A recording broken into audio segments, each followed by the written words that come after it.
Ce match à Dijon, d'abord, à froid, vous avez dû l'analyser, revoir un peu d'images. Est-ce que vous avez le sentiment que ça a été votre meilleur match depuis le début de saison? Ouais, oui, on l'avait dit après le match, et puis ça s'est confirmé avec les images. C'est le match le plus, je dirais, consistant dans tous les domaines du jeu. Il n'a pas été parfait, déjà parce qu'on a pris 2 buts, c'est beaucoup. C'est le double de ce qu'on avait déjà encaissé. Mais malgré tout, ça reste une bonne prestation d'ensemble. Face à une équipe aussi qui était quand même en difficulté. Donc voilà, il faut toujours relativiser ce que l'adversaire compte beaucoup. Mais en tous les cas, dans l'attitude, avec et sans le ballon, ça a été quand même un match assez complet. Sur quoi alors vous voulez encore progresser maintenant? Cette consistance qui a été meilleure doit encore l'être. Je trouve aussi que lorsqu'on marque un but, on a souvent des baisses de rythme. Et c'est là où il faut qu'on maintienne une certaine intensité de jeu, quel que soit le score. À la limite qu'on soit mené ou qu'on mène, il faut qu'on arrive à avoir toujours la même consistance. Ça, c'est un axe de travail. Et puis, peaufiner tous les petits détails qui permettent d'être plus performant, que ce soit dans la maîtrise collective, que ce soit dans l'efficacité offensive et puis les petits détails défensifs, parce que je pense que c'est notamment le penalty peut être évitable. Alors vous avez la possibilité samedi d'arriver à la trêve internationale en étant leader, en étant invaincu. Est-ce qu'il peut y avoir un excès de confiance et comment vous travaillez pour ne pas justement tomber là-dedans? On craint toujours, lorsqu'on a une bonne période, on veut qu'elle perdure, mais on se dit souvent il y a 2 adversaires. Il y a l'adversaire qui sera Valenciennes, le premier, et puis le deuxième, ça peut être nous. Maintenant, à chaque fois qu'on fait comme Nîmes un bon match, quand même, on tire des enseignements et puis des axes de progression pour qu'on ait le sentiment, et c'est le cas, de dire aux joueurs que c'est bien, mais c'est pas suffisant. Et on a toujours forcément des marqueurs qui sont un peu au-dessus, qu'on n'a pas encore atteint et qu'il faut atteindre. Donc c'est parti pour répondre à votre question, de cette volonté de toujours de dire c'est bien, mais on peut faire beaucoup mieux et de le travailler. Alors, on a déjà parlé entre nous de cette équipe qui a beaucoup changé, l'ossature en tout cas, entre la saison dernière et cette saison. Pourtant, elle a montré une grande cohérence déjà. Elle apparaît rodée pour une équipe au mois d'août, c'est pas toujours le cas. Comment vous expliquez justement, et on imagine qu'il y a beaucoup de travail derrière, mais comment on l'explique? Il y a 2 choses. Déjà, il y a un noyau dur. Je pense au milieu de terrain qui est un peu le cœur du jeu, où là on a quand même une stabilité et de la qualité. Après, je pense que l'année dernière, il y avait des joueurs qui étaient remplaçants. Je pense à Anto, donc qui étaient déjà dans le groupe, qui étaient déjà là et qui ont fait la préparation des matchs amicaux. Donc je pense qu'ils sont en progression. Et puis il faut reconnaître l'intégration rapide des recrues. Bien sûr, celle qui vient à l'esprit, c'est Mickaël, c'est Ado, mais on voit le petit Yanis aussi, comment il rentre. Donc cet amalgame de noyau dur, de jeunes qui étaient déjà l'année dernière et des remplaçants qui ont été vite bien ciblés dans le recrutement font qu'on a une certaine cohésion assez tôt. Sur les derniers arrivés, bonjour coach, ils en sont où les 2 défenseurs centraux notamment arrivés Alors Logan, je pense qu'il va bien. Lui, il faut vraiment l'intégrer dans nos principes défensifs. Donc ça va aller vite, mais physiquement il est bien. Logan, lui, il a fait quand même une préparation assez individuelle à l'écart, donc au niveau collectif, il est un peu en dessous.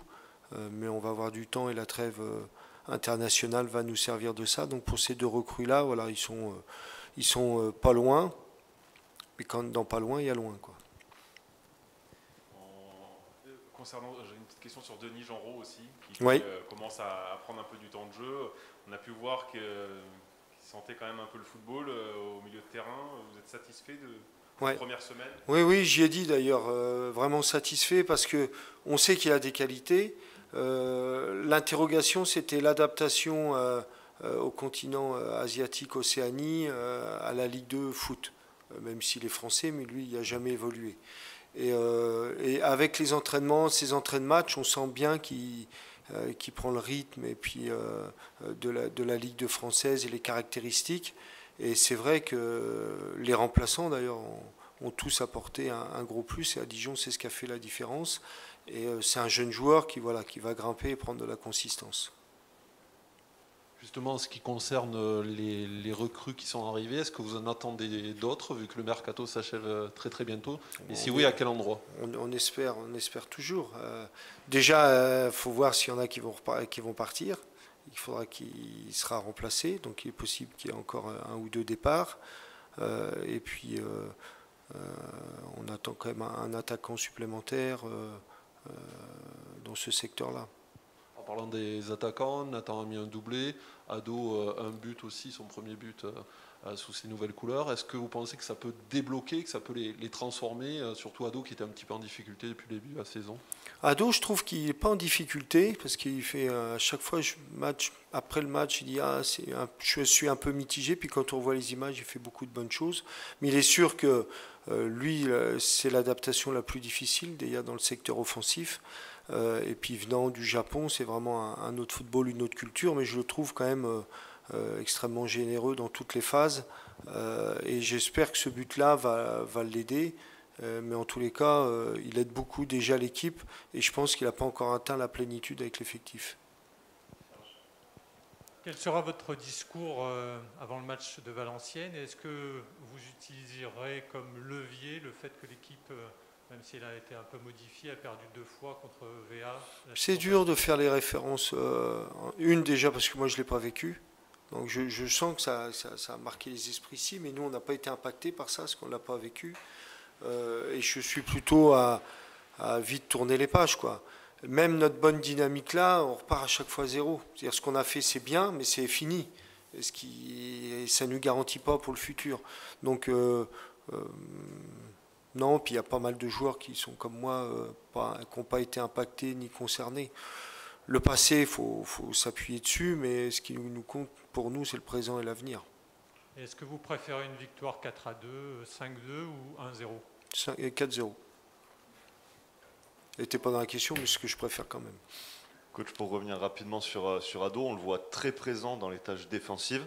Est-ce que ce sont des consignes? Est-ce que c'est naturel chez lui ou est-ce que c'est les deux? Alors tout le monde doit défendre, et lui, Rhys, et tout le monde doit défendre, mais c'est vrai qu'il est extrêmement généreux, et je pense que ça fait partie de sa nature aussi d'être un football total, de participer à toutes les phases, et il en a besoin, même physiquement, on a l'impression que c'est un besoin pour lui d'être présent dans toutes les phases de jeu, défensives et offensives.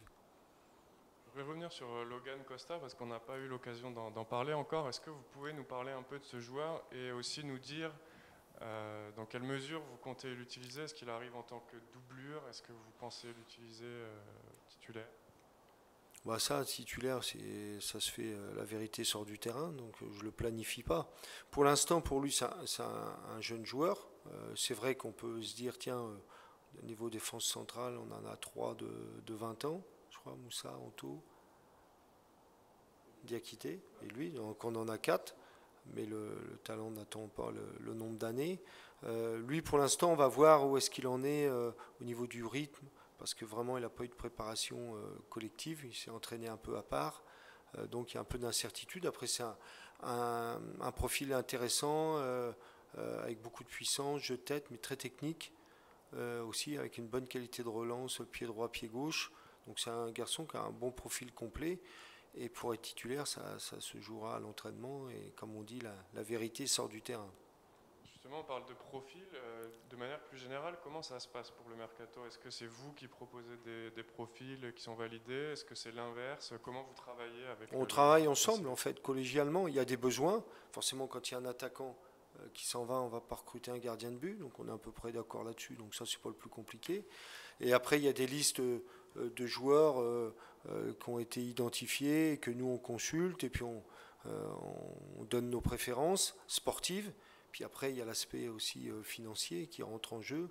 Bon, là, je le maîtrise moins, c'est pas moi qui tiens les cordons de la bourse, mais voilà. Donc c'est c'est un travail collégial entre la cellule de recrutement, le staff technique, la direction, pour trouver parce qu'on a tous intérêt à trouver le meilleur profil possible.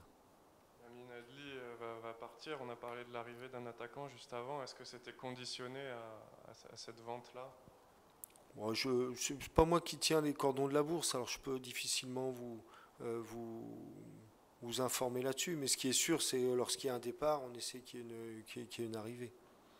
Question sur le groupe qui sera disponible pour samedi. Est-ce que vous avez encore des blessés? Je pense à Diakité, à Peterson notamment. Ouais, toujours blessé. Il y a Tom Rapnouille aussi qui a un petit souci au pied qui ne sera pas opérationnel. Donc c'est les principaux out pour ce match-là. Donc il y en a 3. Diakité, Rapnouille et puis Isaac Peterson. Un mot sur Stein, coach qui était là juste avant Oui. vous. On voit bien qu'il est inclus dans la rotation. Comment vous gérez tout ça avec les milieux de terrain que vous avez, plus les recrues? C'est un profil qui apporte autre chose? Oui, Stein, c'est vraiment le numéro 6 dans la défense qui est capable d'être proche des défenseurs, mais aussi à la base de la relance. Il a vraiment une bonne qualité de passe, une bonne vision du jeu et aussi de l'impact athlétique sur la récupération. Donc je trouve qu'il a un bon complément avec les autres. Il a fait 2 bonnes performances et je suis persuadé encore qu'il peut faire mieux et pour nous aider et qu'il va faire mieux. On voit que dans votre volonté justement d'utiliser tous vos changements, ça vous permet aussi d'établir une stratégie, d'avoir des profils de milieu de terrain en l'occurrence bien différents. Oui, en attaque aussi, on voit bien que la différence entre Nathan et Mamadi par exemple. Donc forcément pour l'entraîneur, c'est toujours bien d'avoir différents profils de joueurs pour avoir différentes animations défensives ou offensives. Après ce début de saison, cet excellent début déjà sur le point sportif, est-ce qu'il y a des grandes satisfactions puis des choses que vous aimeriez corriger?